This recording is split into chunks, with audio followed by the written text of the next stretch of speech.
Nós estamos na nossa série, uma minissérie de 4 episódios. Hoje é o 2º episódio e nós estamos falando sobre vida na vida, que é sobre discipulado. E o discipulado é vida na vida. E antes de eu entrar aqui para compartilhar com vocês sobre o que eu gostaria essa noite, eu preciso dizer e atribuir, os créditos da onde eu tirei o conteúdo de hoje. Para quem já participou do Lidere 1B do Flow, essa pregação de hoje são 3 estudos que nós já demos. Então eu sintetizei, condensei e transformei na palavra de hoje.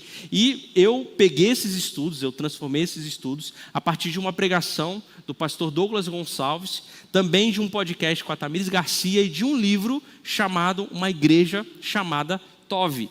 Então eu estou dando os devidos créditos aqui para que vocês entendam as fontes que eu utilizei para formar esses estudos. Depois de formar esses estudos, eu trouxe e montei a pregação de hoje. E eu queria compartilhar com vocês por que nós precisamos de um discipulado verdadeiro. Por que é tão importante para a gente entender que nós precisamos participar de um discipulado verdadeiro, seja como discipulador ou seja como alguém nos discipulamos. Então, a gente entende algo que durante a pandemia ficou muito claro para nós, que nós precisamos estar com outras pessoas. Nós precisamos ser sociáveis. A gente precisa disso. A gente precisa disso porque nós fomos criados para isso. Se nós não nos socializamos, se nós não interagimos, se não estamos com outras pessoas, isso causa uma desordem na nossa vida. Seja fator emocional, moral ou espiritual. Nós precisamos conviver com outras pessoas. Isso é obrigatório, não é uma coisa que dá para a gente escolher. Você foi programado para isso. Você foi criado para isso. Inclusive, quando a gente abre em Gênesis 2, lá no versículo 18, a gente vê, desde a criação, Deus nos informando isso. Deus falando com a gente. Ele diz o seguinte: então o Senhor declarou, não é bom que o homem esteja só. Farei para ele alguém que o auxilie e lhe corresponda. Quando nós olhamos para esse texto, obviamente que ele está falando de Eva, ele está falando sobre o homem como macho precisar de uma fêmea, mas ele está falando mais do que isso. Ele está falando da humanidade como se, a humanidade, a criação, os seres humanos, eles não podem ficar só. Porque Deus está criando a terra e ele fala o seguinte: isso aqui é bom, isso aqui é bom, isso aqui é muito bom, quando ele cria a humanidade, quando ele cria o homem. Mas nesse momento o que não estava bom era o homem estar sozinho. Então ele sabia, a partir da própria identidade de quem Deus é, como Deus triuno, que existe a necessidade de cada um de nós pertencer, participar, interagir com os outros. Isso não é opcional. Eu quero deixar isso muito claro, porque às vezes a gente acha que é uma opção, que eu posso decidir, que eu tenho a minha vida, eu tomo as minhas decisões, eu tenho a minha casa, ou eu tenho o meu quarto, e eu posso viver essa vida isolada.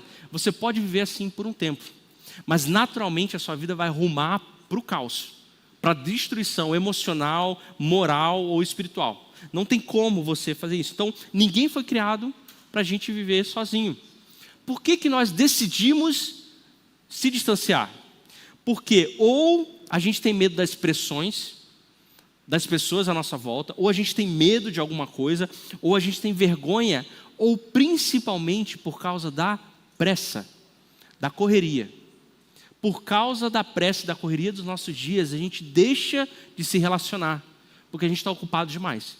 Então a gente vive uma vida achando que a gente consegue dar conta sozinho, que a gente consegue tomar nossas decisões e achar que são boas decisões sozinhos. Mas isso, gente, não é verdade. A verdade é que a maioria de nós está tentando seguir a Jesus no isolamento. Só que não é possível, não dá certo. Não dá. A gente se esconde às vezes atrás de alguma função ou de alguma estrutura para isso, às vezes até relacionado ao nosso trabalho, à nossa faculdade, achando que nós estamos fazendo muito e isso nos rouba o tempo, então a gente não pode se relacionar, a gente não consegue, a gente não dá conta. Só que quando nós falamos sobre discipulado, sobre vida na vida, a gente está falando sobre algo que pode curar a nossa história, a nossa vida. O isolamento, ele nos destrói, ele nos adoece, mas quando a gente entra numa comunhão de discipulado, isso nos cura, isso nos transforma, a gente reconstrói a nossa humanidade quebrada. Quando nós pecamos, nós quebramos nosso relacionamento com as pessoas à nossa volta também. Isso nos desumanizou. Isso nos tornou menos humano. Quando eu me conecto de novo com a pessoa, quando eu construo um relacionamento de caminhada, eu estou me humanizando, eu estou sentindo novamente, eu estou amando novamente, eu estou corrigindo a rota do meu coração novamente. E eu quero falar para vocês hoje sobre duas coisas fundamentais que transformam a gente em uma vida de discipulado. Um discipulado verdadeiro, não algo meia boca, algo que a gente só é amigo com as pessoas. Eu quero falar sobre amizade e liberdade. O discipulado verdadeiro, ele tem essas duas funções, essas duas estruturas que sustentam isso: amizade e liberdade.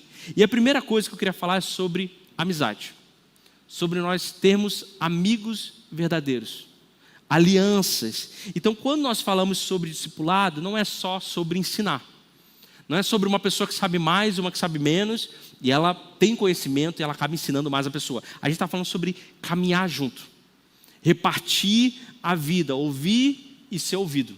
Isso é o verdadeiro discipulado. Então não é montar um grupo e seguir um plano de estudo, ok? Isso não é discipulado. Pode fazer parte, mas não é. É fazer amigos em Jesus. Esse é o verdadeiro discipulado. Então é saber que eu posso contar com alguém. E contar com alguém onde a gente está caminhando para se transformar mais parecido com Jesus. Esse é o nosso objetivo. Essa é a minha caminhada. Então, esse discipulado saudável é essa aliança entre irmãos ou irmãs que nasce onde o centro disso é o próprio Jesus. Então, Jesus, ele nos chama para discipular as pessoas caminhando ao lado delas exatamente como Jesus fez, e a gente vai ver isso. Às vezes, a gente se mantém superficial nos nossos relacionamentos porque isso nos traz uma certa proteção. Então, eu não me aproximo o suficiente para que as pessoas não vejam aquilo que está ruim em mim. Eu vou só até um ponto onde eu estou protegido, onde eu não me torno vulnerável. Só que o problema de uma caminhada de vida assim é que você não é transformado. Você chega próximo o suficiente para poder admirar e ser admirado, mas você não chega perto o suficiente para a pessoa sentir o seu bafo e falar: ó, vamos escovar os dentes? E aí a sua vida ser transformada. Ou sentir o seu chulé, caso você tenha. Ou ela começar a chegar perto de você. Não sei se vocês já viram uma pintura ou foram numa exposição, né? Você chega assim e vê os quadros expostos e são lindos. Aí você chega bem perto, você percebe que o pintor errou uma hora ali, mas deu para ver quando você estava longe. Ou teve alguma coisa ali que saiu um pouquinho. Quando nós mantemos a superficialidade, eu estou protegido, mas eu não sou transformado, porque eu não chego perto o suficiente para ver a remela da pessoa e dizer para ela que ela está com alface no dente. Vocês já passaram uma situação assim, que você viu alguma coisa da pessoa, você não tinha intimidade suficiente para dizer, você não sabia o que fazer? Quando nós falamos sobre amizade, nós estamos falando sobre ser próximo o suficiente para você ser tranquilo, para poder falar todas essas coisas com a pessoa. Se hoje não tem mais culto, ok? Acabou o culto aqui, acabou o PGM. Você não tem mais irmandade, flow up, nenhum encontro aqui na igreja. Você continuaria se encontrando com as mesmas pessoas? Se a resposta é não, falta uma aliança de amizade. Porque nós nos encontramos porque nós somos obrigados por causa dos programas. Então eu preciso olhar para a minha vida e ser bem realista e falar: se não tivesse mais nada, eu continuaria sentando com essa pessoa, encontrando com ela, conversando com ela. Se não temos isso, falta pessoas que caminham com a gente de verdade, caminham conosco. E aí a gente não tem pessoas para nos confrontar, para orar por nós, para me levantar se eu caio. E eu não tenho ninguém para levantar se a pessoa cair. Você tem alguém de verdade, é na sua mente, você tem alguém que pode te carregar se você estiver mal? Ou tem alguém que você carrega? Como que nós podemos viver essa amizade verdadeira? Como que nós podemos construir isso e entender que isso faz parte do discipulado? Você vai abrir a sua Bíblia em João 15, no versículo 12. João 15, versículo 12, nós vamos olhar para a vida de Jesus e descobrir como que Jesus construiu isso. Jesus é nosso maior exemplo de relacionamentos verdadeiros e alianças de amizade. João 15, versículo 12 a 17 diz: O meu mandamento é este: amem-se uns aos outros como eu os amei. Ninguém tem maior amor do que aquele que dá sua vida pelos seus amigos. Vocês serão meus amigos se fizerem o que lhes ordeno. Já não os chamo servo, porque o servo não sabe o que o seu Senhor faz. Em vez disso, eu os tenho chamado amigos. Porque tudo o que ouvi de meu Pai, eu lhes tornei conhecido. Vocês não me escolheram, mas eu os escolhi para irem darem fruto e fruto que permaneçam, a fim de que o Pai lhes conceda o que pedirem em meu nome. Este é o meu mandamento: amem uns aos outros. Quando a gente olha para o versículo 16, olha o que Jesus vai dizer: vocês não me escolheram, mas eu os escolhi. A primeira coisa para a gente ter relacionamentos verdadeiros, encontrar pessoas de caminhada, pessoas que vão estar com a gente vida na vida, é entender que Jesus, na hora de escolher as pessoas para caminhar com Ele, Ele não escolheu a multidão. Ele não escolheu muitas pessoas, Ele escolheu amigos. Ele olhou para aquelas pessoas e falou: olha, você, eu decido, eu quero caminhar com vocês, eu quero investir meu tempo na vida de vocês, eu quero compartilhar minha vida com vocês, eu quero partir pão com vocês, eu quero lavar os pés de vocês, eu quero chorar junto com vocês, eu quero confrontar vocês, eu quero orar pela vida de vocês. Então, quando nós falamos sobre essa amizade verdadeira para caminhar em discipulado, gente, não é uma coisa que nasce de forma orgânica. Ela precisa ser intencional. Ela precisa ser algo que eu decido, me posiciono e falo: eu vou caminhar junto. Com quem? Com essas pessoas. Com esse grupo. Eu escolho esse grupo para me abrir, para poder falar mais de mim. Então, gente, normalmente não existe amizade que surge do nada. A não ser aquela amizade obrigada, que você se encontra todo dia na escola, você fica amigo, né? Aí você acaba, não tem como, você convive. Mas no mundo que nós vivemos agora, nós precisamos ser intencional. Nós precisamos decidir nos posicionar.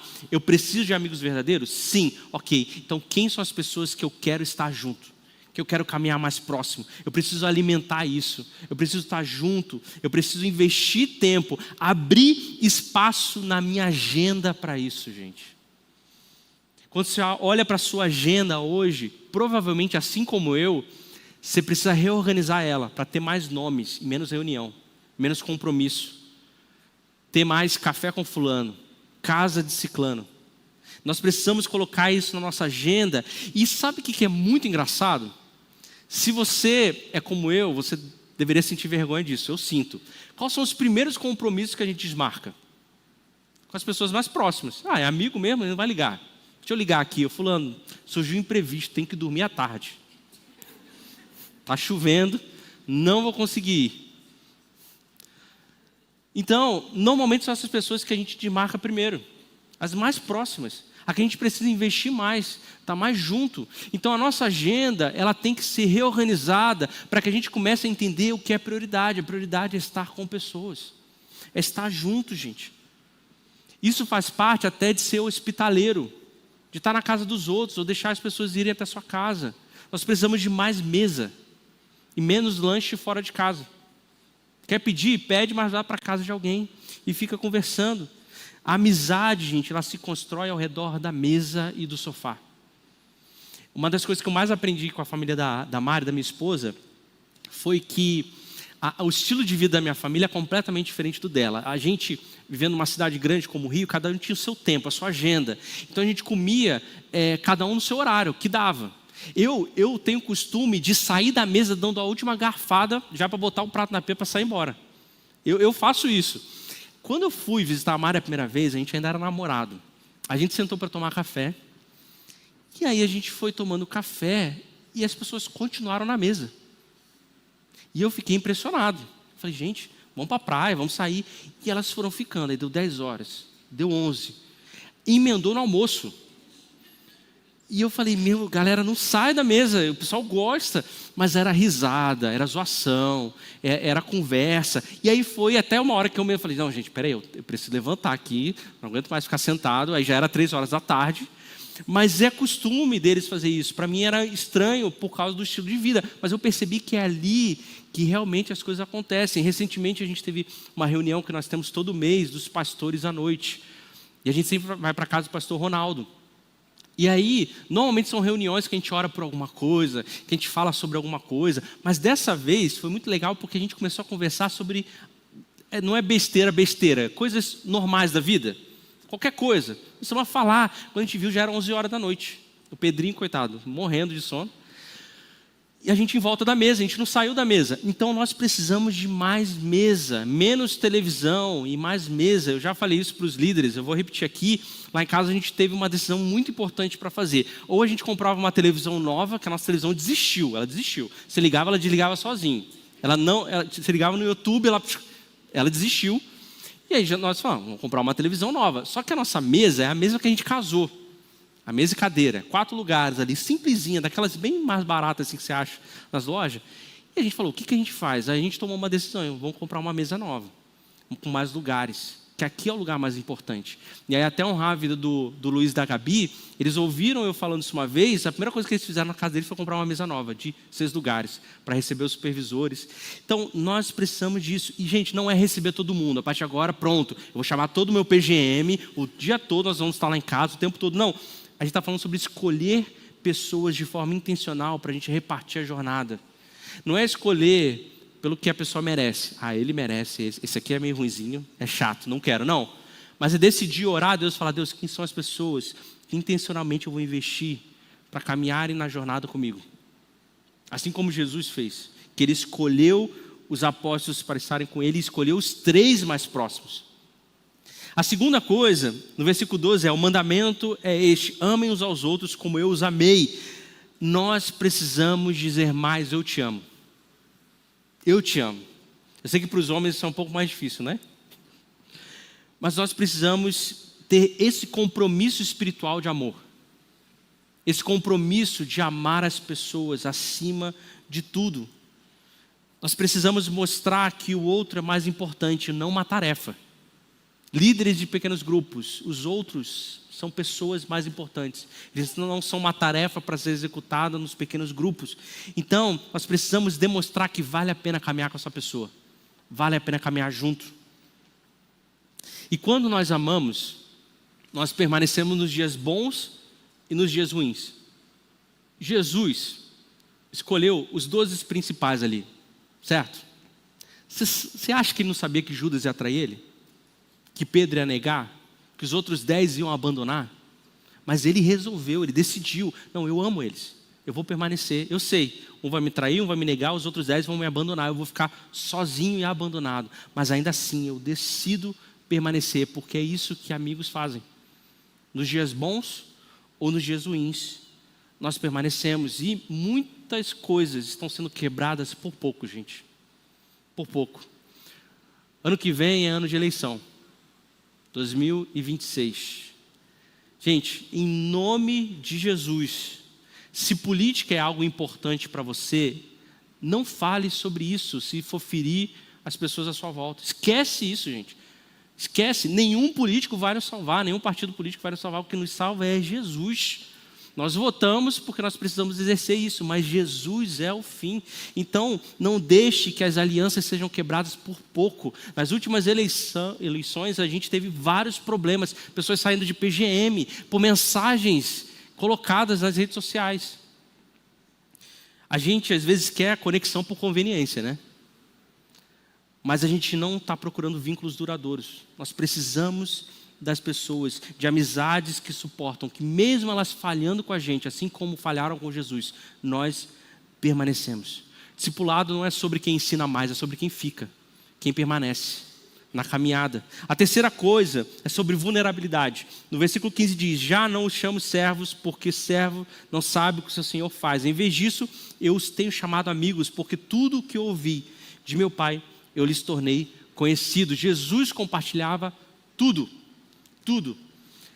A gente olha para o texto do deserto, assim que Jesus iniciou o ministério, tinha mais alguém com ele ali? Não. Como que as pessoas sabem do que aconteceu? Porque ele contou. Jesus contou da sua vulnerabilidade, da sua tentação.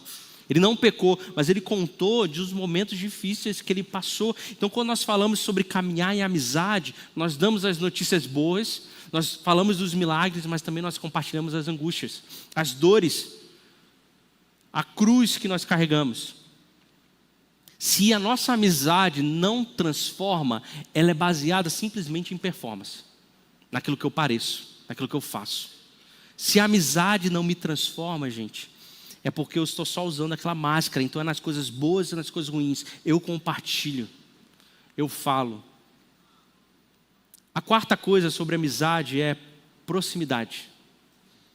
Versículo 13: ninguém tem maior amor do que aquele que dá a vida pelos seus amigos. Ninguém tem maior amor do que aquele que dá a vida pelos amigos. Não é a vida pelos familiares, não é a vida por outras pessoas, é pelos amigos. A gente precisa de pessoas próximas da gente o suficiente para ver quando a gente está cansado demais. Sabe aquela pessoa que você já conheceu, que só pelo que você falou ela sabe que você não teve um bom dia? Que você está irritado? Que tem alguma coisa errada? Nós precisamos de pessoas assim na nossa vida. Pessoas tão próximas de nós que não veem o que eu vejo. Eu zoei aqui, do alface no dente, da remela no olho. Eu não consigo ver isso, eu preciso que alguém me diga. Eu preciso de pessoas assim que olhem para mim e vejam o que eu não estou vendo, que me diga que eu estou gordo e preciso ir para a academia. O pastor Leandro falou isso esses dias para mim, glória a Deus. Preciso fazer mais aeróbico, JP. Preciso fazer mais aeróbico. Nós precisamos de gente que nos diga para nos controlar financeiramente. Que seja tão próximo da gente, que não é que ela vai ter a fatura do nosso cartão, mas ela sabe que a gente está passando por situações, e não é por causa do salário que a gente ganha. É porque a gente é descontrolado. Para quem você ligaria se você tivesse uma notícia ruim? Você sabia que foi feita uma pesquisa e olharam para alguns países onde a taxa de felicidade era mais alta e foram descobrir por quê? Não era por causa da saúde, da educação, da política. Eles descobriram que a pessoa é feliz do tamanho de pessoas que ela pode contar numa situação ruim. Então, quanto mais pessoas eu posso contar numa situação difícil na minha vida, é proporcional à felicidade que eu tenho. Tem uma frase que eu falei no dia do Lidera um B do Flow, que amigo é aquele que eu chamo para o meu aniversário, mas eu chamo para lutar uma guerra também. Porque tem gente que você até chama para o aniversário, mas você sabe que o cara é meio frouxo assim, você não vai dar conta.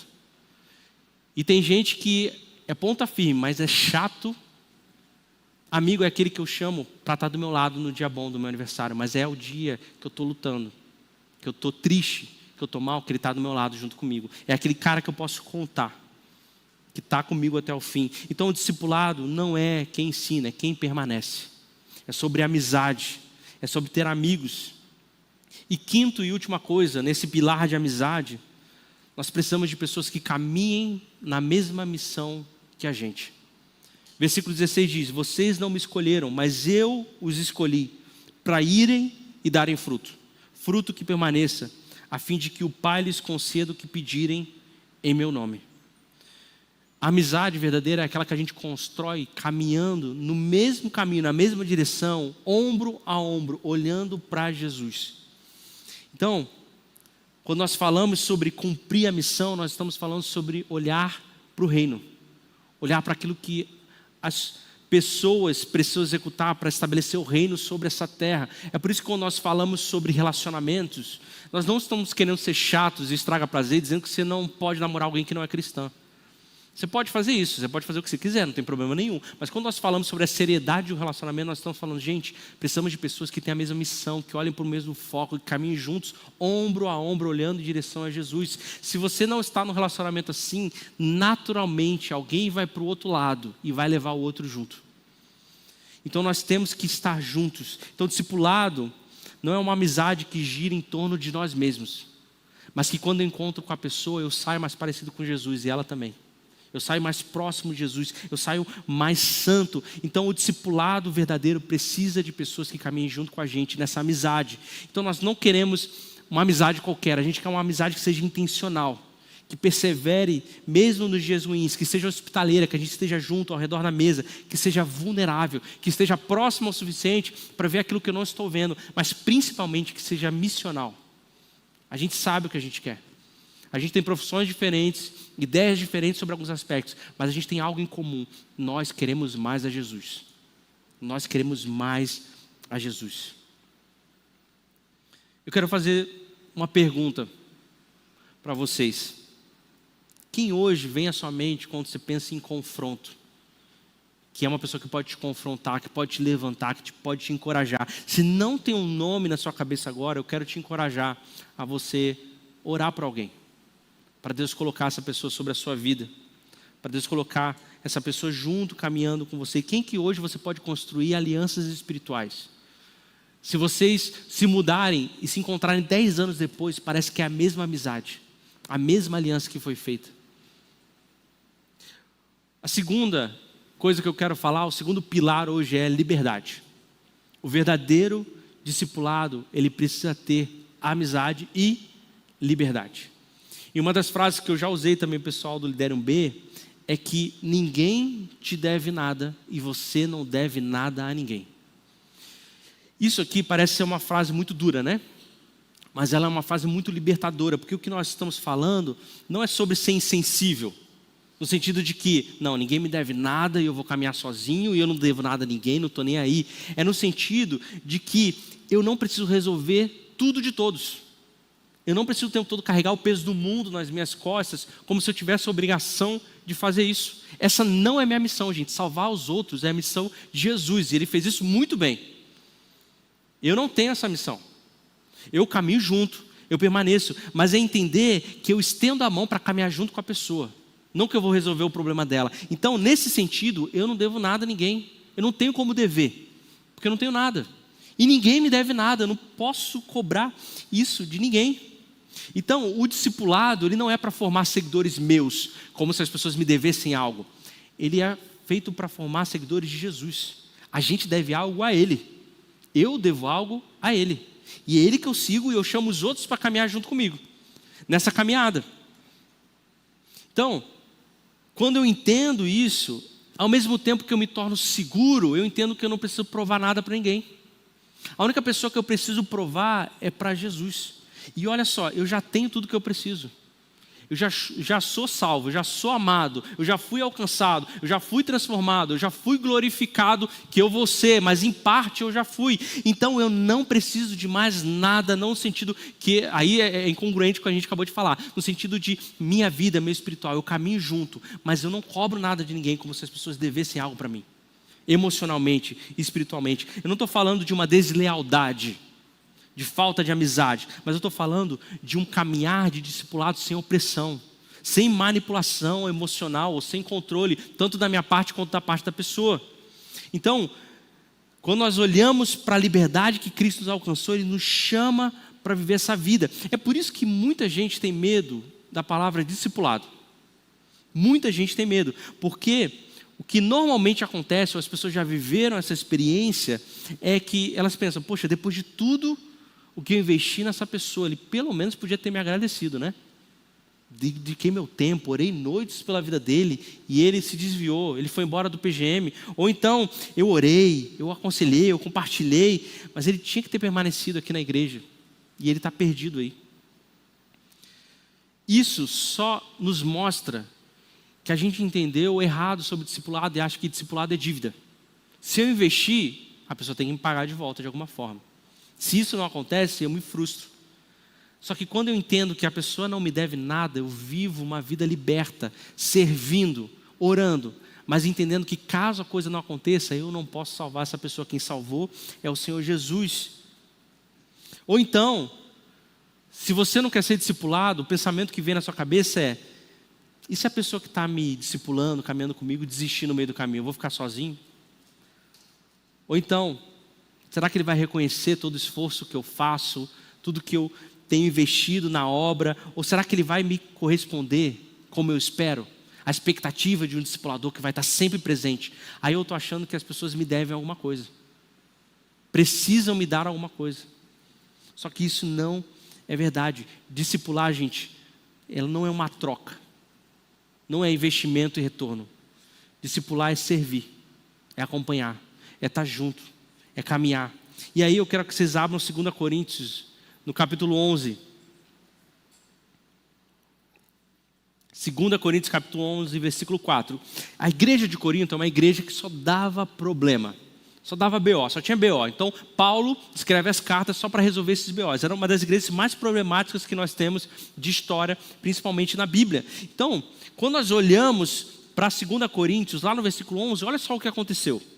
Versículo 4 diz: vocês aceitam de boa vontade o que qualquer um lhes diz, mesmo que anunciem um Jesus diferente daquele que lhes anunciamos, ou um espírito diferente daquele que vocês receberam, ou boas novas diferentes daqueles em que vocês creram, daquelas em que vocês creram.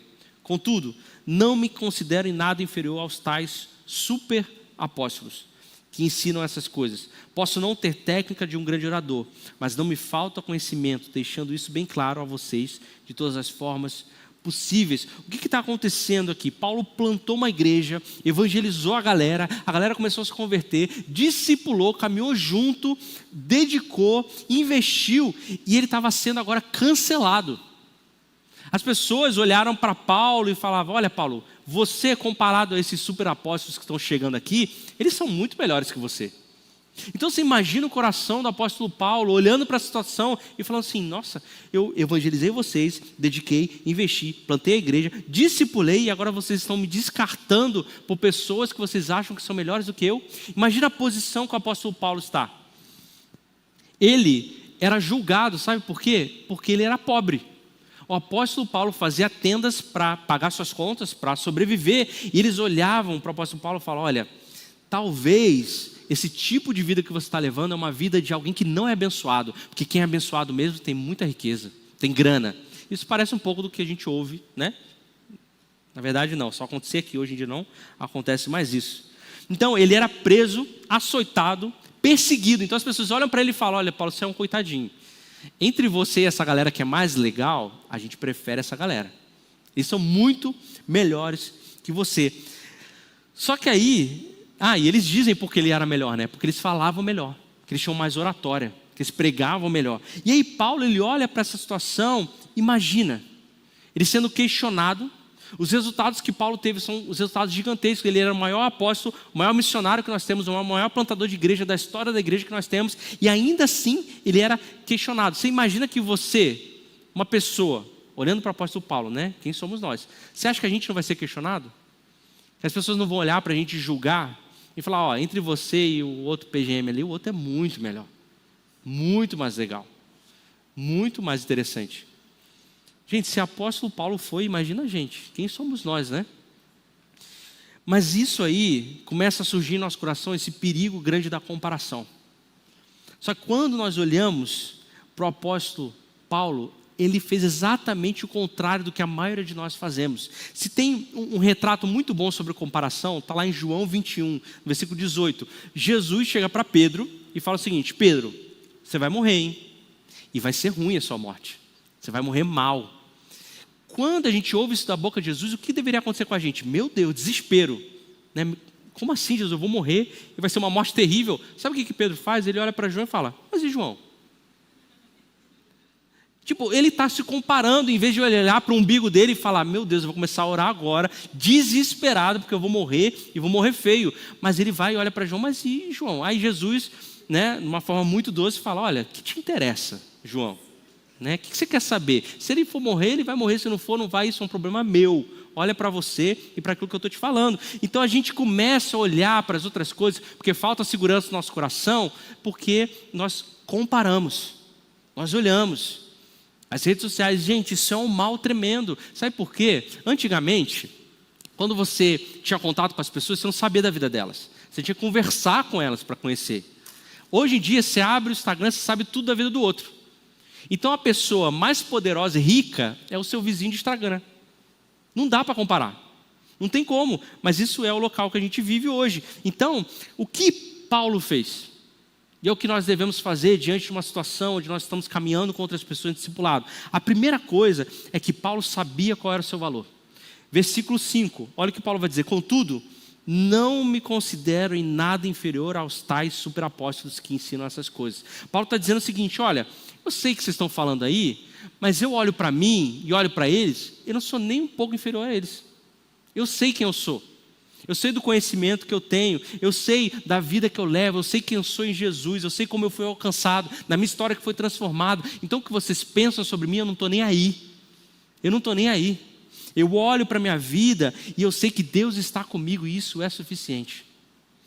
Deus está comigo, é suficiente. O nosso valor, gente, está em Cristo, não aquilo que nós fazemos. Nosso valor está sobre nossa identidade, na qual nós fomos alcançados por Cristo, não naquilo que nós estamos executando. Porque diante da situação, qual que é a diferença do reino para um trabalho? Porque você sabe que você é pago um salário no seu trabalho por causa da sua performance, do seu resultado. O dia que você não der mais resultado, adivinha o que acontece? Você é demitido. Quando você olha e começa a se comparar, por causa daquilo que você faz, a sua cabeça está igual. Você está olhando e falando, olha, eu sou comparado, eu sou valorizado pela minha performance, igual a um trabalho. Mas quando nós falamos do reino, você é valorizado por aquilo que Jesus fez naquela cruz. Não tem valor maior do que isso, isso é quem você é. Então se falam mal ou bem de mim, não importa. Eu estou em Cristo, eu não me curvo à pressão. Se der certo, amém, se der errado, amém. Eu continuo caminhando, porque meu valor está em Cristo. Paulo vai dizer, olha só o que Paulo diz em Filipenses 3. Ainda que, se os outros pensam ter motivos para confiar nos próprios esforços, eu teria mais, ainda mais. Fui circuncidado com 8 dias de vida, sou israelita de nascimento, da tribo de Benjamim, um verdadeiro hebreu, era membro dos fariseus, extremamente obediente à lei judaica, era tão zeloso que perseguia a igreja e, quanto à justiça, cumpria a lei com rigor. Paulo zerou a vida espiritual. Você entende isso? Zerou. Os maiores níveis possíveis de espiritualidade Paulo alcançou. Então ele fala, olha, se fosse basear em performance, eu era para estar melhor que esses caras, mas nem isso serve. Porque não é nisso que eu me baseio. Eu sou melhor só pela minha história de vida, mas não é sobre isso que eu me baseio. A gente quer saber de números, é claro, a gente quer saber quantas pessoas vieram ao culto, quantas pessoas vão no PGM, mas isso é só para a gente melhorar aquilo que a gente faz. Não é para ditar quem nós somos. Não importa se o seu PGM tem pouca gente ou não tem, se você está fazendo muito ou não está fazendo, a questão é, você está em Cristo, seguro em quem você é validado por isso. Então, gente, quem é validado pelo céu não precisa ser validado por ninguém aqui nessa terra. Ponto 2 é que se nós somos bem resolvidos, eu sei o que eu sou e eu sei o que eu não sou. Olha no versículo 6 que Paulo vai dizer, posso não ter técnica de um grande orador. Paulo está dizendo, olha, realmente, eu não prego bem. É isso que ele está dizendo. Eu não falo bem. Eu realmente entendo o meu limite. Mas isso não me impede de discipular vocês. Isso não me impede de continuar caminhando e vivendo a vida que Deus tem para mim. Sabe por quê? Porque Paulo entendia que ninguém tem todas as habilidades. Imagina, gente. É por isso que nós somos igreja, é por isso que nós vivemos em amizade, em aliança. Por quê? Porque eu sou bom em uma coisa, mas sou péssimo em outra coisa. Mas aquilo que eu sou péssimo tem alguém que é muito bom. Então a gente se junta como corpo e vive como igreja. Então a gente se torna bom caminhando junto, convivendo junto. Então eu não preciso ser mal resolvido com aquilo que eu sou ruim. Se eu sou ruim, gente, já define que você é ruim nisso e vai para outra. Entende? Esquece isso. Você não é bom nisso, parte para a próxima. Paulo, ele sabia, ele fala, olha, eu sei que eu não sou envolvente, que eu não falo bem, né? Eu sei que a minha oratória é péssima. Eu entendo isso. Não se preocupa, não precisa me dizer. Mas olha só o que ele continua falando no versículo 6. Mas não me falta conhecimento. Deixamos isso bem claro a vocês de todas as formas possíveis. Agora Paulo está olhando, olha, eu sei no que eu sou ruim, mas eu sei no que eu sou bom também. Eu tenho confiança naquilo que eu sou bom, e eu sou bom em conhecer, em saber, em ensinar. Eu sou incansável no reino porque eu sei da história, da minha história, como eu fui alcançado. Eu sou profundo na palavra. Então, eu sei no que eu sou ruim, mas eu sei no que eu sou bom. Então, eu me posiciono naquilo que eu sou bom e executo. Vocês não precisam dizer nada sobre mim, porque eu sei qual é o meu valor. É claro que isso não é para você saindo, falando por aí naquilo que você é bom, ok? Senão vai parecer que você só é alguém orgulhoso, que se acha. Mas é você se posicionar e falar, não, eu faço bem isso aqui. Eu preciso melhorar, talvez ser lapidado em algumas coisas, mas eu sei naquilo que eu sou bom. Ah, mas eu não sei no que eu sou bom. Então serve na igreja, para você receber feedback naquilo que você é bom e naquilo que você é ruim. Descobrir quais são os dons e talentos que Deus tem colocado na sua mão. Às vezes, a gente não sabe naquilo que a gente é bom e por isso tem medo de se expor. Tem medo de se colocar à prova. Mas Deus está te chamando para você executar e servir, para que você descubra o que você não é bom e deixar as outras pessoas que são boas naquilo fazer. Talvez seja isso que está impedindo muitos de nós aqui de discipular ou ser discipulado, de caminhar mais próximo das pessoas. O que eu quero dizer é que você não precisa mudar a sua vida para discipular alguém. Você já tem o suficiente hoje para caminhar com alguém, você tem o Espírito Santo. Você já tem coisas positivas, você já tem dons. Você não precisa provar quem você é, você só precisa ser fiel, permanecer, caminhar.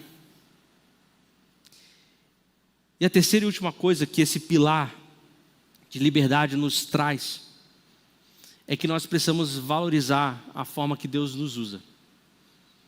Eu preciso valorizar aquilo que Deus tem me usado e valorizar a forma que Deus tem usado as outras pessoas. 1 Pedro 4,10 diz: Deus concedeu um dom a cada um, e vocês devem usá-lo para servir uns aos outros, fazendo bom uso da múltipla e variada graça divina. Gente, Deus não errou na hora de te criar, na hora de te escolher. Talvez você olhe para o espelho e vê tanta coisa que você queria mudar, né? Eu queria ser mais alto, tá? Falei. Você olha para o espelho e fala: por que eu sou assim? Ou por que eu sou mais introvertido? Por que eu não consigo, talvez, me relacionar bem com as pessoas? Por que eu tenho feito isso? Gente, Deus não errou na hora de te criar. Talvez você olhe para a sua história, para o seu histórico e fala: por que essas coisas aconteceram? Por que essas tragédias vieram sobre mim? Eu quero dizer que Deus, Ele usa a sua história, Ele usa o seu temperamento, Ele usa o seu estilo para executar e para fazer a obra dele através da sua vida. Isso não pode ser um impedimento para você caminhar e discipular outras pessoas. Quando a gente olha para Paulo, estão começando a comparar ele com Pedro, com João, com Apolo, e ele olha e fala: eu não sou nenhum desses aí. João tem o seu valor, Apolo tem o seu valor, Pedro tem o seu valor, mas eu sou Paulo. Eu tenho os dons que Deus colocou sobre mim, eu tenho as coisas positivas que Ele está me usando, e é através disso que eu reconheço que Ele vai continuar me usando. Eu não sou bom em tudo, mas eu sei no que eu sou bom. Então nós precisamos olhar para a gente e entender que Deus não errou.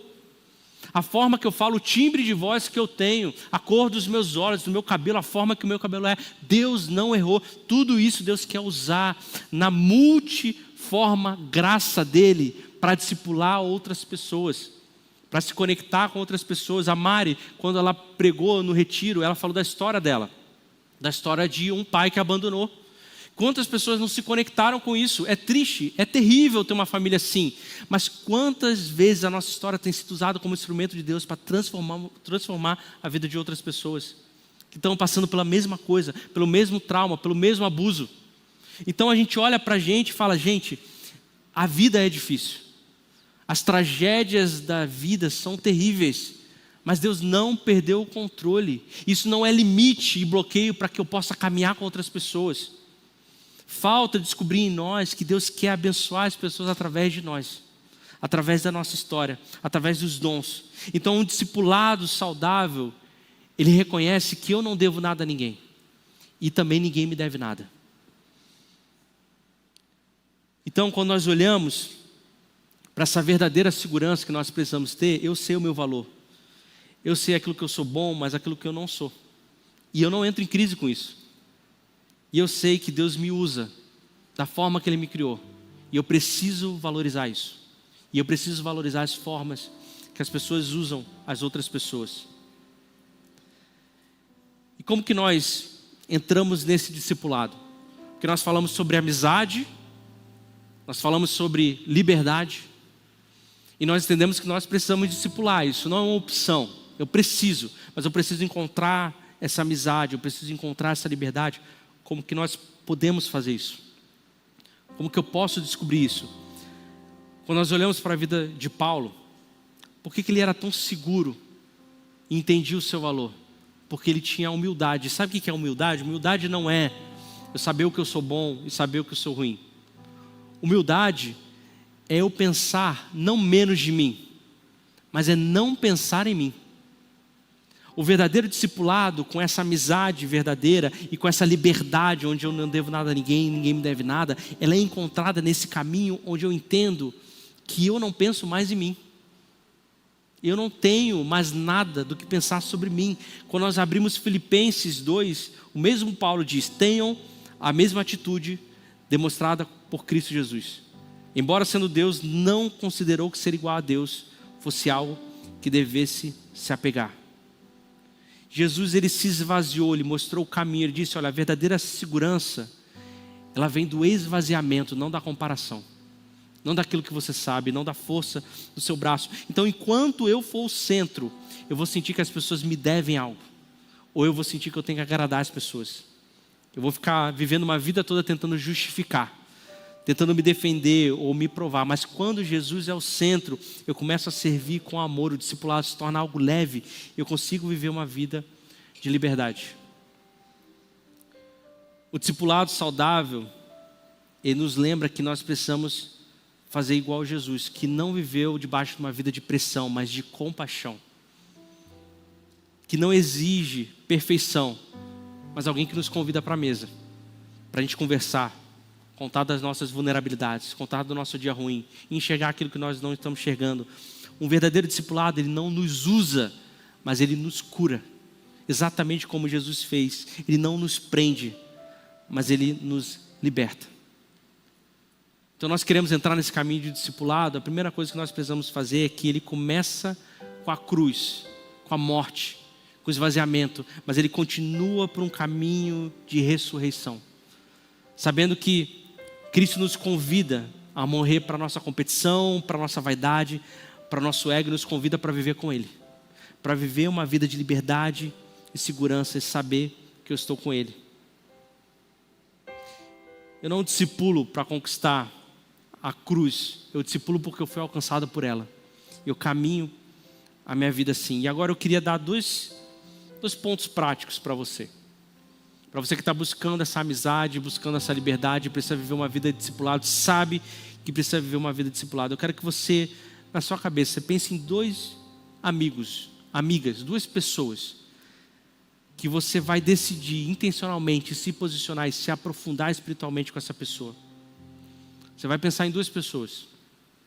E uma delas, não precisa ser as 2, pode ser as 2, mas em uma delas, você vai convidar para um caminho de discipulado. Não ele vai ser o seu discipulador, ou você vai ser o discipulador, mas vamos caminhar junto, vamos se aproximar juntos, vamos ver uma vida de amizade juntos. Talvez você não queira falar isso expressamente, mas intencionalmente você vai viver assim. O discipulado de Jesus, ele não era um programa, ele não era uma agenda, ele não era um método, ele não era um estudo, ele era um convite para a estrada do dia a dia, para a vida na vida, para a presença, para a amizade. O discipulado verdadeiro é isso: amizade, liberdade, vida na vida. E eu quero te encorajar a você fazer isso essa noite. Fica de pé no seu lugar, feche os olhos e comece a pensar sobre as pessoas que você pode viver uma vida assim. Uma vida de liberdade, onde você não controla e não é controlado, mas uma vida de amizade, onde você caminha junto com a pessoa. Meu pedido é para que essa noite a gente saia daqui encontrando pessoas assim. Deixa eu contar um testemunho. Abre os olhos, olha para cá. Existem 2 casais que eu e Mário nós somos muito próximos. São as pessoas que a gente caminha junto, que a gente é vulnerável. E eu lembro uma vez quando a gente estava conversando, num dia comum, sentado na mesa. E aí a gente começou a falar e de repente, a gente começou a se abrir e confessar pecados um para o outro. Começamos a falar, os casais entre si, um para os outros, nós estávamos em 6, começamos a falar e confessar pecados, e confessar coisas que a gente era desafiado, coisas que a gente ainda não tinha vencido.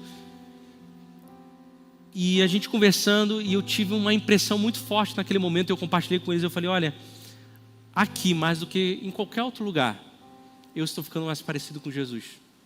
Uma conversa na mesa, sendo vulnerável, com pessoas que caminham junto, com essa amizade, com essa aliança. Aqui, não é num culto poderoso, e isso pode acontecer, mas aqui, eu estou sendo mais parecido com Jesus do que eu nunca fui, porque eu estou podendo viver uma vida de discipulado aqui com vocês.